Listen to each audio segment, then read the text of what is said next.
But the Lord says, అయితే ప్రభు అంటున్నాడు, those who have enjoyed my నా salvation, రక్షణను ఎవరైతే అనుభవించారో you shall be witnesses for me. మీరు నాకు సాక్షులయ్యుందురు.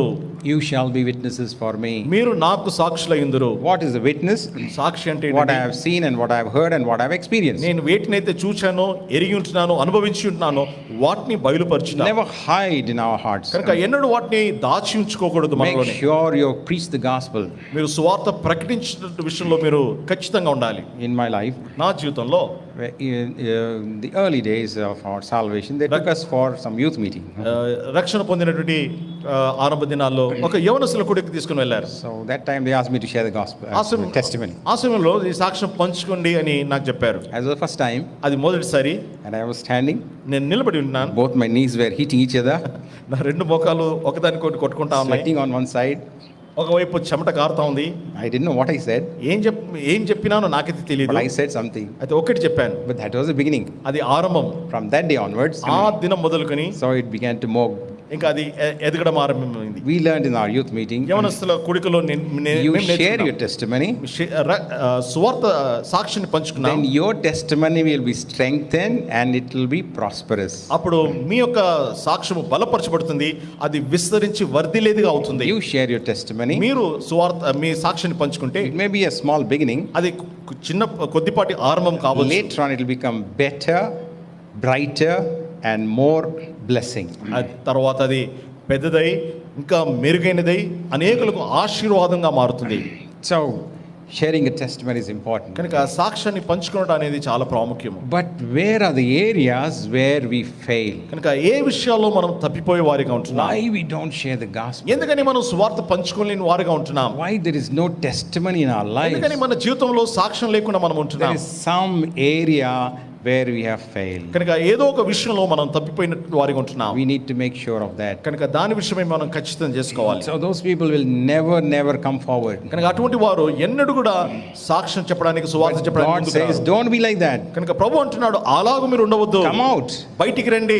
I have given you freedom. నేను మీకు స్వాతంత్రాన్ని ఇచ్చాను. Why are you hiding? మీరు ఎందుకని దాక్కుంటున్నారు? Don't go back into slavery. కనుక మీరు మరలా దాసత్వంలోనికి వెనకకు వెళ్ళవద్దు. Don't go back into your slave masters. కనుక మీ దాసపు యజమానుల దగ్గరికి మీ వెనకకు వెళ్ళవద్దు. Don't go back into your slave masters. కనుక మీ దాసపు యజమానుల దగ్గరికి మీ వెనకకు వెళ్ళవద్దు. Come out from there. దాని నుండి బయటికి రండి. And be my witness. అట్లు నాకు సాక్షులై ఉండండి.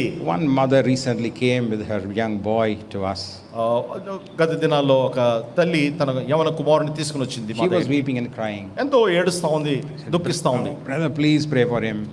సోదరుడా, దయచేసి ఈయన కొరకు ప్రార్థన చేయండి. He went into bad friends.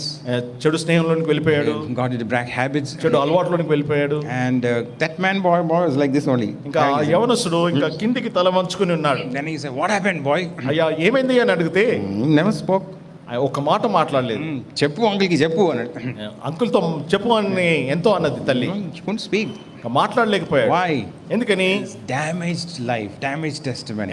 సాక్ష్యము చెడిపోయింది, జీవితం పాడైపోయింది. Then we told him. తర్వాత ఆయనతో అన్నా, and see, your life is important to God. నీ జీవితము దేవునికి ఎంతో ప్రాముఖ్యము. God needs you. దేవునికి నీ అవసరమైంది. God loves you. దేవుడు నిన్ను ప్రేమించున్నాడు. He cares for you. నీ విషయమైన పట్టింపు కలిగి ఉంటున్నాడు. If you end up in this shame and reproach, ఇటువంటి సిగ్గు అవమానంలో నువ్వు దిగజారిపోతే, that takes you very far away. అది ఎంతో దూరం నిన్ను తీసుకుని వెళ్ళిపోతుంది. You cannot control yourself. ఇంకా నీ అంతట నీకు నీ స్వాధీనంలో ఉండవు. Spoil your life, you spoil your family. నీ జీవితాన్ని నువ్వు పాడు చేసుకుంటావు, నీ కుటుంబ జీవితాన్ని పాడు చేస్తావు. Do you want to surrender your life to the Lord? దేవునికి నీ జీవితాన్ని అప్పగించుకోవాలని ఇష్టపడుచున్నావా? He said yes. అవును అని అన్నాడు. And we knelt down and prayed. మోకరించి ప్రార్థన చేశాం. He submitted his life. తన జీవితాన్ని దేవునికి అప్పగించుకున్నాడు. Next day onwards, మరుసటి దినం నుండి whenever he passed that way, ఆ మార్గంలో వెళ్ళినప్పుడల్లా with a high head, ఇంకా తల పైకి ఎత్తుకొని, praise the Lord uncle. Praise the Lord uncle అని చెప్పి. Why? ఎందుకని? What happened to that shame? ఆ గొలుసులకు ఏమైంది? What happened to that shame? అవమానానికి ఏమైంది? Gone.